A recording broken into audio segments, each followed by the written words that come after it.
Hello everyone, Pock here. Now I want to take a moment to discuss something I think that's actually pretty important. Now I've been an outspoken proponent and defender of a certain individual that has been labeled as being one of the other encampment. For those of you who don't know who I'm talking about, it's Jim Sterling. Now, the first thing I want to say here is people are going to go, "Oh my God, you support Jim Sterling?" Yeah, eventually when I get money, I'm going to actually be supporting his Patreon. I'm going to be supporting him because he is a pro-consumer advocate. He always has been and remains a pro-consumer advocate. But I think the bigger issue here is what happened with him is very prevalent in this. I've seen it happen with Liana. I've seen it happen with several people that, they had a difference of opinion, and instead of listening to why they had a difference of opinion or listening to what they had to say, people simply shouted them down, harassed them. That's the reason why we lost his support to begin with. It's the reason why Liana K is kind of probably on the verge of going, "What the fuck did I do?" This is the problem, is that people don't seem to understand that everyone is entitled to their opinion. We keep saying that over and over again. I see it posted by several Gamergaters, but what I don't see is people backing that up. I don't see people backing that up in their actions. Immediately when someone comes out and says, "Hey, we need to show some respect to these people. We need to show some kindness to these people," if they're one of the quote-unquote literally who's or whatever you want to call them, if they're one of the outspoken critics of Gamergate, immediately people are like, you're an anti-Gamergater. You're on the other encampment. You're an enemy. Look, we're not enemies here. That's the one thing we need to understand, is at the end of the day, when Gamergate is a memory, and it one day will be, for better or worse, it will be a memory, we're all going to still be in the same boat here. We're all still going to be in the same environment, and we're all still going to be doing the same things we're doing. Where gamers are going to be gaming, reporters are going to be reporting, there might be some new journalists, there might be some journalists who leave the industry, there might be some developers who come into the industry, there might be some developers who leave the industry. But at the end of the day, we're still in the same area. We're still all in the same boat. And we're getting into this shoving match where we're trying to push people overboard, saying, "You're not this and you're not that." It's just it's a whole thing of casuals versus hardcore gamers, or it's this us or them mentality that really needs to stop in gaming if we're ever going to get anywhere at all. This us or them, you're either like Xbox or PS3, or you either like Doritos or Mountain Dew. I don't know. It's either a Halo, COD, or Battlefield guy. You can't be all of them. You can't be a fan of everything. It's this whole thing of us versus them that starts this ridiculous cycle of shouting each other down and quote mining to try and prove that you're just this horrible human being. And I've seen it done. I'm actually having a discussion right now on Twitter with someone who's like, "I can't stand behind Jim Sterling because he's protecting the SWJs." It's no, he isn't. He's protecting their right to speak. He's not protecting them specifically. He's saying you should not be pushing these people out of the industry. Let them have their say. You know what? I disagree wholeheartedly with what Anita Sarkeesian has to say. I disagree wholeheartedly with what Randy Harper has to say. I disagree wholeheartedly with what Brianna Wu has to say. I disagree wholeheartedly with what Lee Alexander has to say. Do I respect the right to say it? Hell the fuck yes. They have their full right to say what they want to say, and you judge them on their actions and their words. They can say what they want, do what they want, make what they want. They are allowed to do that. We can't say they're not allowed to do that. I think it's wrong when they take actions that violate policies and regulations, of course. Obviously, I feel the same way if someone on our side did the same thing. I feel that what we need to do is let people just be who they are in the industry. Just let them be who they are. What I don't like is when who they are is a direct result of who they know. That's why I begin having a problem with, because when you start covering things in a biased manner and you're calling it journalism, that's where I have a problem. when you allow that external influence to make these decisions for you, to come in and make you do things because you're friends with someone, you feel you have to defend them, but instead of doing it in like an opinion piece or an opinion fashion, you do it as a news story and cover them as a news story. That's when I have a problem. That's when disclosure needs to happen. That is the problem, and that's the distinction I think people don't really get. I can defend someone's right to speak, but that doesn't mean I agree with it.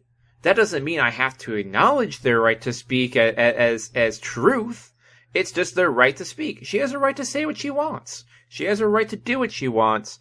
Jim has a right to do what he wants. Leanna has a right to do what she wants. They all have the right to do what they want.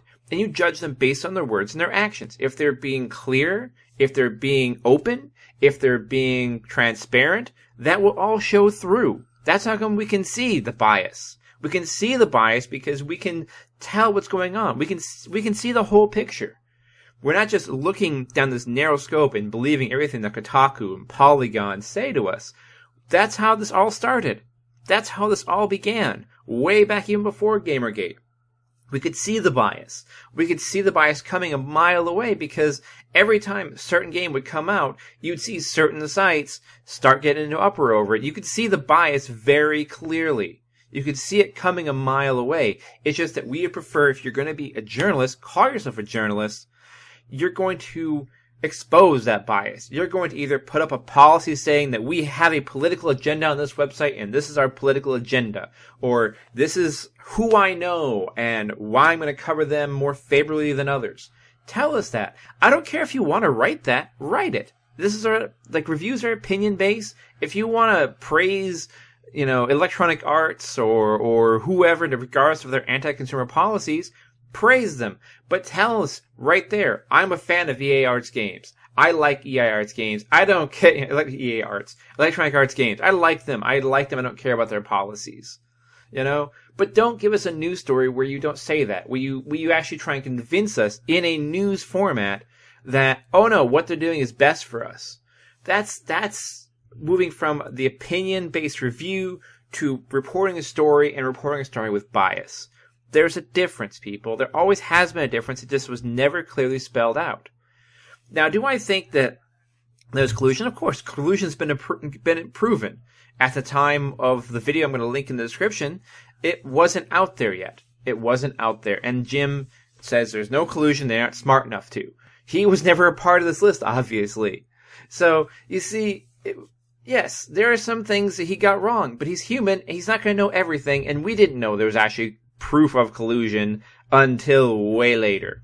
You have to understand that people are going to have their opinion on this, and you have to respect their opinion on it, and you can't force them to change their opinion on what they believe.